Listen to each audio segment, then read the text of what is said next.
સુરતમાં ડાયમંડ ઉદ્યોગપતિઓ સાથે બેઠક કરી હતી, જેમાં ડાયમંડ બુર્સના ચેરમેને ઉદ્યોગકારોને ડાયમંડ બુર્સમાં વેપાર શરૂ કરવા અપીલ કરી હતી। સુરતમાં ગૃહ રાજ્યમંત્રી હર્ષ સંઘવીએ હીરા ઉદ્યોગકારો સાથે બેઠક યોજી વાતચીત કરી હતી। ડાયમંડ બુર્સમાં ઓફિસ શરૂ કરવા બાબતે બેઠક યોજી હતી। આ બેઠકમાં સુરત ડાયમંડ બુર્સના ચેરમેન ગોવિંદભાઈ ધોળકિયા ઉપસ્થિત રહ્યા હતા, તો ગૃહમંત્રીએ હીરા ઉદ્યોગકારોને ડાયમંડ બુર્સમાં વેપાર શરૂ કરવાની અપીલ કરી હતી। ડાયમંડ બુર્સમાં વેપાર શરૂ થવાથી નાના વેપારીઓને ફાયદો થશે તેમ ગૃહ રાજ્યમંત્રીએ કહ્યું હતું, તો સાથે નજીવા દરે કેબીનું મળવાથી મોટો ફાયદો થશે તેમ પણ કહ્યું હતું। તો વહેલામાં વહેલી તકે ડાયમંડ બુર્સમાં વેપાર શરૂ થાય તેવી આશા પણ ગૃહ રાજ્યમંત્રીએ વ્યક્ત કરી હતી।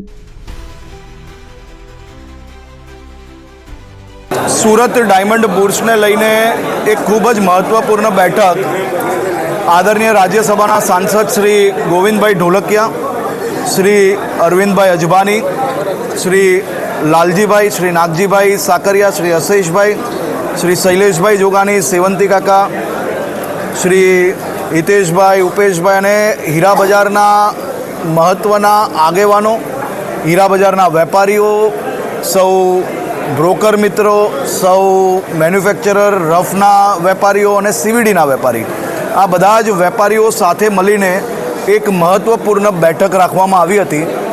સૌ વેપારીઓએ સાથે મળીને નક્કી કર્યું છે કે મહાસુદ પાંચમ એટલે કે 23મી જાન્યુઆરીએ ખૂબ મોટા પાયે સૌ વેપારીઓ સાથે મળીને મહિધરપુરા અને બીજી ઓફિસો બંધ કરીને સુરત ડાયમંડ બુર્સ ખાતેની પોતાની ઓફિસમાં એ લોકાર્પણ કરશે, મુહૂર્ત કરશે અને જે દુનિયાનું સૌથી મોટું કોમર્શિયલ સેન્ટર બનાવ્યું છે, આ દુનિયાભરના લોકો માટે એક પ્રેરણારૂપ છે। દુનિયાભરમાં મોટા મોટા બિલ્ડિંગ કોઈ એક બિલ્ડર બનાવે ને હજારો વેપારીઓ જરૂરથી જતા હશે, પરંતુ આ એક એવું કોમ્પ્લેક્સ છે જે હજારો વેપારીઓએ સાથે મળીને હજારો વેપારીઓ માટે બનાવ્યું છે।